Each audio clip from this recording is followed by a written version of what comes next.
Amit Bhardwaj joining us for more. Amit, we heard what Arvind Kejriwal has to say, but it seems like the Enforcement Directorate right now has already begun questioning Manish Sisodia at Tihar jail. That apart, they found the South Cartel representative, or rather the man who really represents this whole South Cartel in the liquor business. K. Kavita's front man, we believe, has now been arrested. Arun Pillai, where does this lead the investigative officers now in this case? Well, Nabila, the investigation of the CBI is still going on. Manish Sisodia was arrested by the Central Bureau of Investigation, and now the Enforcement Directorate had come into picture. We know for a matter of fact that ED is investigating this excise policy case on a different line and length, which is looking into the PMLA angle, whether money laundering was done in excise policy, via excise policy in the national capital or not. And there are many accused in the case, including Mr. Manish Sisodia. So clearly, Enforcement Directorate will be questioning Manish Sisodia today for the first time, and this questioning will happen inside the Tihar jail. That's the latest we are getting, and the visuals of the Enforcement Directorate officials reaching the Tihar jail has just come. So what we believe is that the questioning of Sisodia inside Tihar jail will begin today. But on the other side, Nabila, it is largely the politics which is playing out big in the country over Manish Sisodia's arrest. You just heard Arvind Kejriwal speaking about the details as to how he believes that Mr. Sisodia and Satyendra Jain are being targeted by the central government. He would be praying on the day of Holi for the country, and he urged the people of the country to pray along with him, if they believe that Prime Minister is doing something wrong in the country. On the other side, you also have, Nabila, opposition leaders such as the Samajwadi Party chief Akhilesh Yadav and Kerala Chief Minister Pinarayi Vijayan, among the 9 to 10 leaders from the opposition parties who are shooting letters to Prime Minister Narendra Modi over arrest of Manish Sisodia. In fact, the latest breaking is that Pinarayi Vijayan has also chipped in to the band of leaders, opposition leaders who were shooting letters to Prime Minister opposing the arrest of Manish Sisodia, questioning the way central agencies are acting against opposition leaders. And in this particular letter, Nabila, that Arvind Kejriwal has also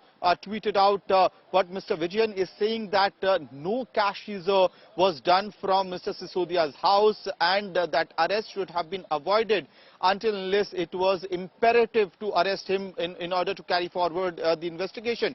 So clearly, you don't just have Arvind Kejriwal in his party supporting Manish Sisodia. You also have a list of leaders from Samajwadi Party, Trinamool Congress, CPM leader and Kerala Chief Minister Pinarayi Vijayan, who have come in complete support of Manish Sisodia and Aam Aadmi Party, and are also accusing the central government of misusing the central agencies against the opposition parties. So clearly, on one hand, you have the CBI and ED acting on the case, taking the investigation forward. On the other side, the politics is playing large, where the opposition, entire opposition seems to be united on this particular issue, and they are training guns at the central government. Back to you, Nabila.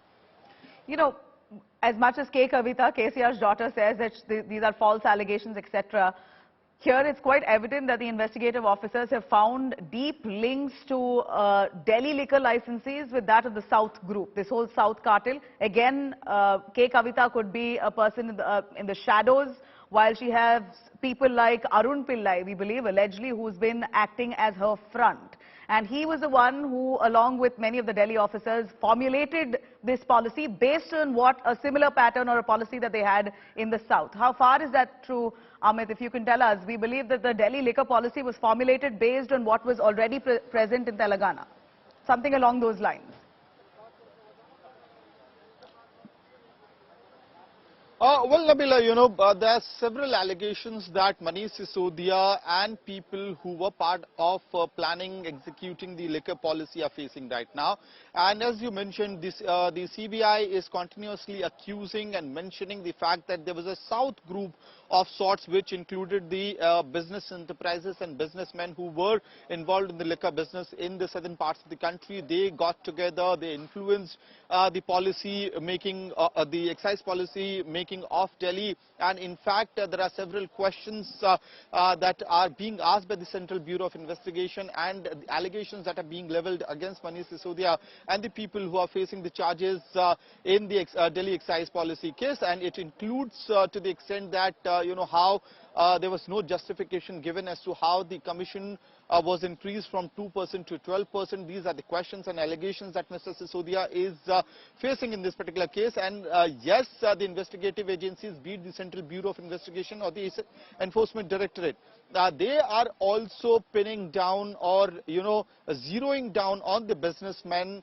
or the cartels or the liquor barons who have been operational in the southern India majorly, who are being referred as South Group in the CBI's remand application and CBI's investigation. So clearly Arun Pillai is one of the people, of the businessmen who have been zeroed down by the central agencies.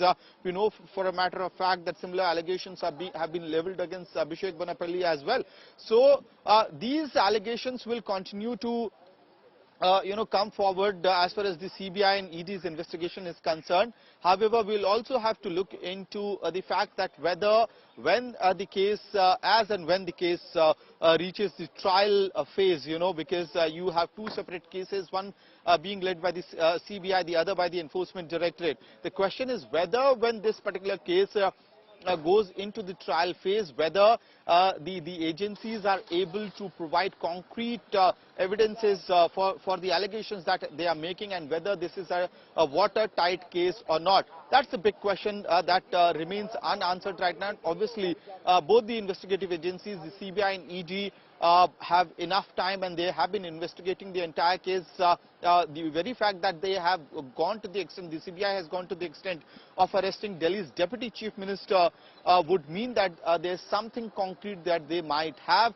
which they will have to put in front of the court as well. Because remember, Nabila, it is the counsel of Manish Sisodia who would raise serious questions as and when the bail hearing begins, to raise question marks on the grounds on which Mr. Sisodia was arrested.